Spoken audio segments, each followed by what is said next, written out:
Melihat tanda kiamat Nasdem dan Surya Paloh karena pencapresan Anies Baswedan. Ini bisa menjadi tanda kiamat bagi Nasdem dan juga karir politik Surya Paloh yang sudah membentang selama hampir setengah abad. 7 bulan lalu, di bulan Oktober 2022, Surya Paloh mungkin tidak menyangka pencapresan Anies Baswedan bakal menyeret partainya yang sudah dibangun dengan pelan-pelan hingga menjadi partai menengah dan bisa ikut berkuasa di pemerintahan. Semuanya menjadi porak-poranda. Ya, memanfaatkan mungkin orang-orang daerah diprovokasi untuk bikin spanduk atau untuk demo dan sebagainya. Bahkan kami menyaksikan seperti di Banten yang saya lihat secara langsung. Saya ikut menurunkan spanduk, itu bukan bikinan rakyat, itu bikinan tangan-tangan tertentu yang sudah didesain. Jadi kita prihatin punya badan intelijen negara yang sudah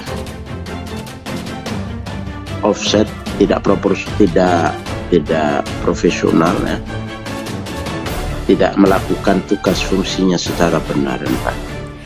Pencapresan Anies Baswedan kini tampaknya menjadi mimpi buruk buat Surya Paloh.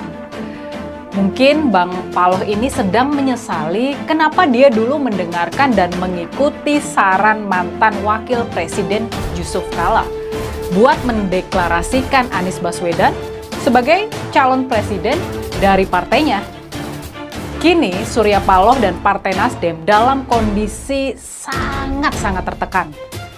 Kasus mega korupsi yang merugikan negara sampai 8 triliun dengan pelaku utama adalah Sekretaris Jenderal partainya, Johnny G. Plate, ini benar-benar membuat Partai Nasdem terpojok. Pegiat media sosial Rini Budoyo melihat tanda kiamat dari Nasdem dan Ketua Umumnya Surya Paloh, dan ini kemungkinan imbas dari pencapresan Anies Baswedan. Rini Budoyo mengatakan pencapresan Anies Baswedan sekarang telah menjadi mimpi buruk Nasdem. Seharusnya Surya Paloh tidak mengikuti saran mantan Wakil Presiden Yusuf Kala. Pasalnya sekarang Surya Paloh dan Nasdem dalam koalisi tertekan akibat mantan Menkominfo sekaligus Sekjen Nasdem, Johnny G. Plate, menjadi tersangka dalam kasus korupsi BTS. Kini Surya Paloh dan Partai Nasdem dalam kondisi sangat-sangat tertekan. Kasus mega korupsi yang merugikan negara sampai 8 triliun dengan pelaku utama adalah Sekretaris Jenderal partainya Johnny G. Plate ini benar-benar membuat Partai Nasdem terpojok. Demikian ucap. Bahkan penyelidikan jaksa terkait aliran uang korupsi BTS yang merugikan negara hingga triliunan bisa saja mengarah pada Nasdem dan Surya Paloh. Jika sampai aliran dana tersebut terbukti, maka dipastikan karir politik Surya Paloh dan Nasdem berhenti. Anies mengatakan pada waktunya cawapres pendampingnya akan diumumkan ke publik. Dia juga akan mengungkapkan siapa nama cawapresnya sekarang. Sebelum pengumuman, Anies Baswedan akan bertemu dengan politikus partai pengusungnya terlebih dahulu. Pertemuan akan digelar segera. Ketua DPP Nasdem Willy Aditya mengungkapkan nama bakal calon wakil presiden pendamping Anies Baswedan dalam Pilpres 2024 sudah mengerucut ke satu nama. Willy mengatakan nama bakal cawapres Anies sudah diputuskan oleh tim 8. Nama itu juga sudah disampaikan ke Ketua Majelis Tinggi Demokrat Susilo Bambang Yudhoyono dan Ketum Demokrat Agus Harimurti Yudhoyono. Nama cawapres yang akan mendampingi Anies tersebut merupakan hasil diskusi para Ketua Umum Partai Nasdem, PKS, dan Partai Demokrat. Jadi diskusi itu didapati satu nama yang sampai saat ini masih dirahasiakan.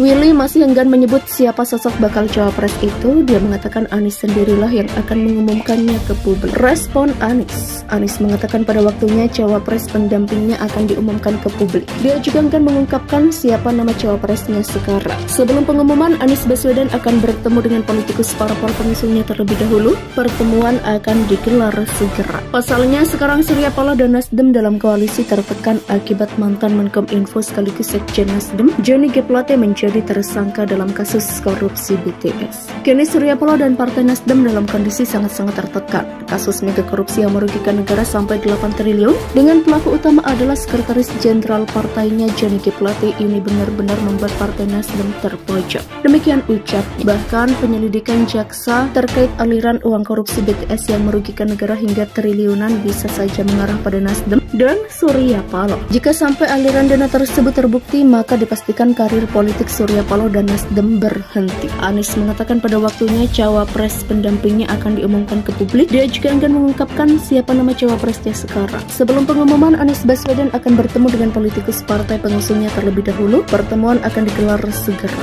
Ketua DPP Nasdem Willy Aditya mengungkapkan nama bakal calon wakil presiden pendamping Anies Baswedan dalam Pilpres 2024 sudah mengerucut ke satu nama. Willy mengatakan nama bakal cawapres Anies sudah diputuskan oleh tim 8. Nama itu juga sudah disampaikan ke Ketua Majelis Tinggi Demokrat Susilo Bambang Yudhoyono dan Ketum Demokrat Agus Harimurti Yudhoyono. Nama cawapres yang akan mendampingi Anies tersebut merupakan hasil diskusi para ketua umum Partai Nasdem, PKS, dan Partai Demokrat. Dari diskusi itu didapati satu nama yang sampai saat ini masih dirahasiakan.